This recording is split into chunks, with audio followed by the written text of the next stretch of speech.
This was an example I created with another class.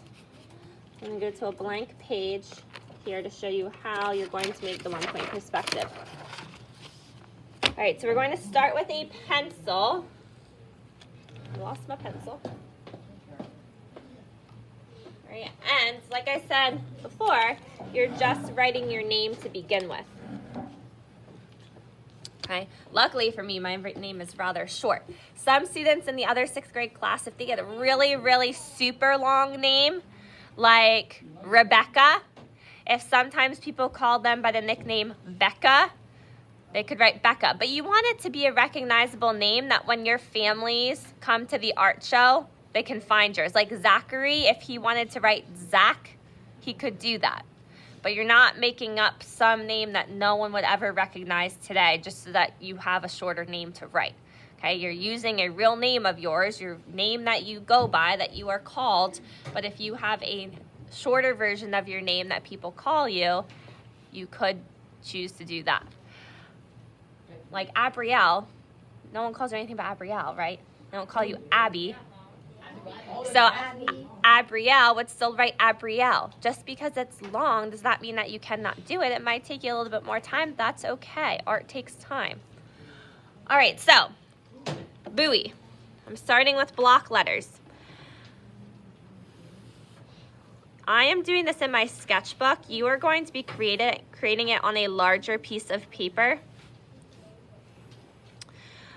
You can overlap your letters if you want, like this, so it looks like the U is slightly behind the B, or you don't have to. They can just be side by side, something like this.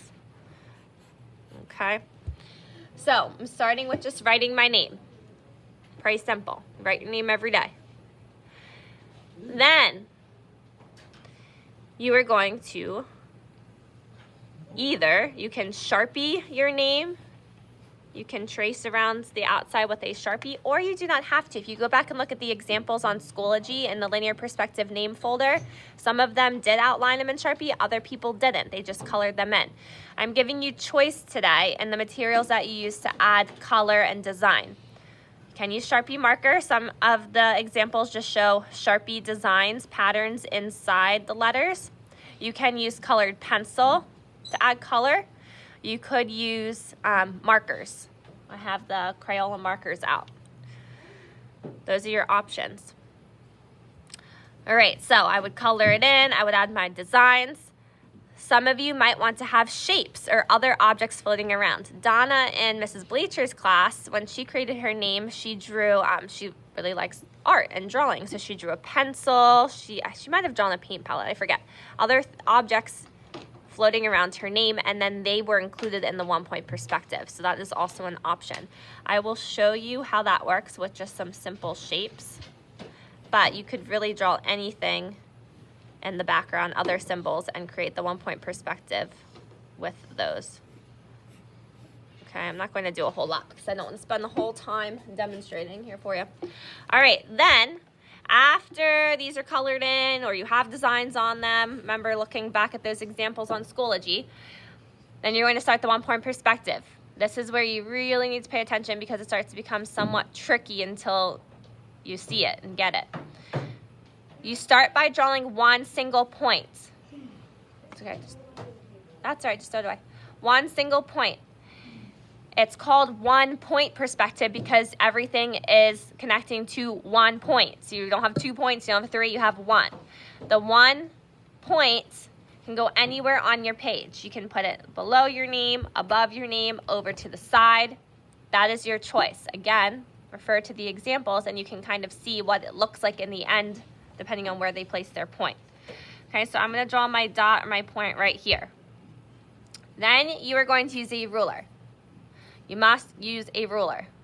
If I forgot to put them out here on the table, they're in the tall cabinet back there below the white dog statue. The ruler is very important in creating 1 point perspective. If you do not use a ruler and you have curvy, wiggly lines, the illusion does not work. You need to have straight lines and take the time to use the ruler. All right, so then, this is how I use it. I am going to connect each corner or point of my letters to the point that I drew down here. To do that, I need to line up my ruler first with the point or the corner of my letter. So it's touching, the ruler's touching that point or that corner. And then I'm going to pivot my ruler, so it's still touching that point. I'm pivoting so that it also touches the dot that I created. Before I draw my line, I'm checking again. It's touching the corner of my letter. It's also touching the point.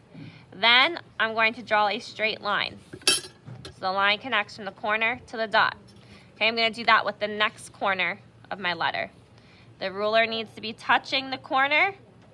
I'm pivoting so it still is touching there. I'm pivoting so it also touches the point again. And I'm going to draw a line. This time it's a little bit different. I do not want to draw a line over top of my letters that I just beautifully colored. You were imagining I did that.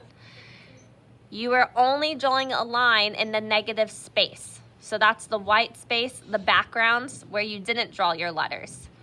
That would include the holes in your letters are negative space, and then any space that's around your letters. Okay, so here's what I mean. If I'm going to draw my line, I'm going to imagine that I'm drawing here, but I'm skipping it because it's on top of my letter. I'm going to start drawing again when it's in the hole of the letter, skipping the top of the letter, drawing again because there's a space in between the B, skipping on top of the letters.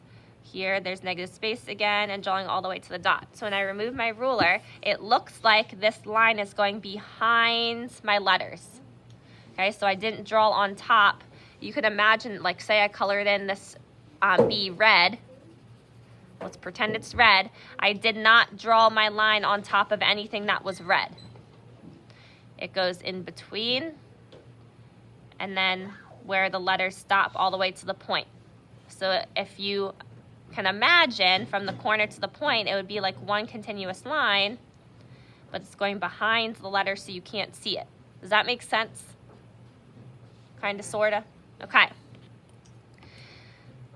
Then I move on to the rest of the corners of my letter. You can even connect the inside corners. Okay, so see how this makes a corner? So my ruler's touching it, it's touching the point. I draw my line wherever there's negative space, all the way to the point. Same with this one. Oh, I forgot the bottom of this opening. Lining up my ruler, corner to point. Lining up my ruler, it's touching the corner, it's touching the point. And lining it up, touching the corner, touching the point. Okay, so now the B is all zooming into the point. Okay, then I would move on to the U. Find the corner, find the point, line it up, and I draw my line. Find the corner, find the point, line it up, corner and point, corner and point. Okay, now my U is connecting. Okay, then I move to the I. I want to do the top dot of the I as well as the bottom of the I, finding all the corners, drawing to the points.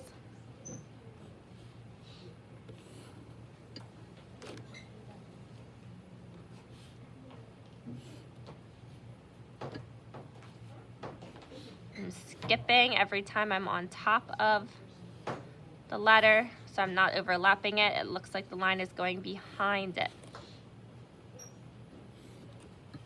Okay, so now it looks like my name is zooming into that one point.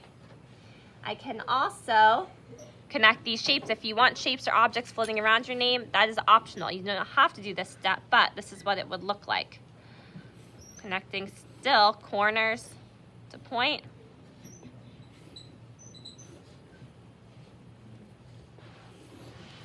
Okay, now the shape is included in the 1 point perspective. Do the same thing with the square over here.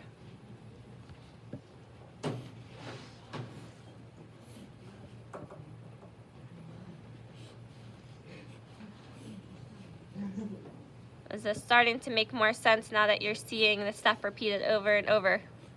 Yeah. Yes? Good. Okay, now this square is also zooming into the 1 point perspective.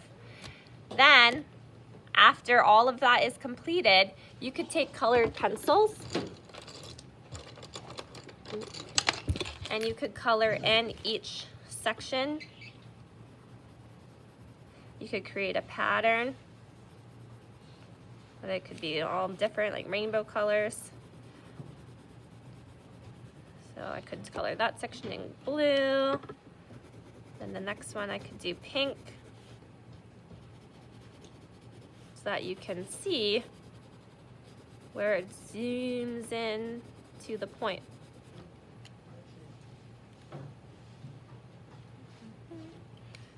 Okay, the next one. I picked up 2 blues. I should have picked up a different color. That's okay, you get the idea.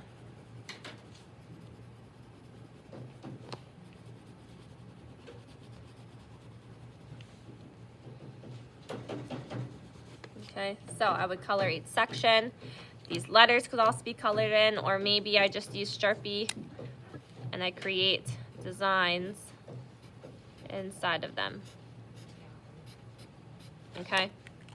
Again, looking at Schoology, at the linear perspective name folder to see the finished examples for inspiration. Are there any questions? Zach?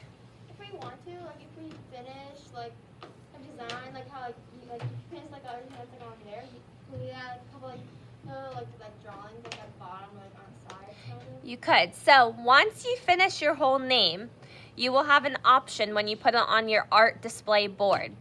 You could either take scissors and you could cut out around this or cut closer to it, or you can just leave it on your big rectangular piece of paper and glue that to the board or right above the board. So if you draw other objects around it, then maybe you just want to keep your whole piece of paper as it is. Or if you don't draw objects around it, you could cut closer to your name. Does that make sense? Yeah, I was asking that because I kind of planned what I'm going to do. Okay, that's fine. Yep. You can make this as creative as you want, as personalized as you want.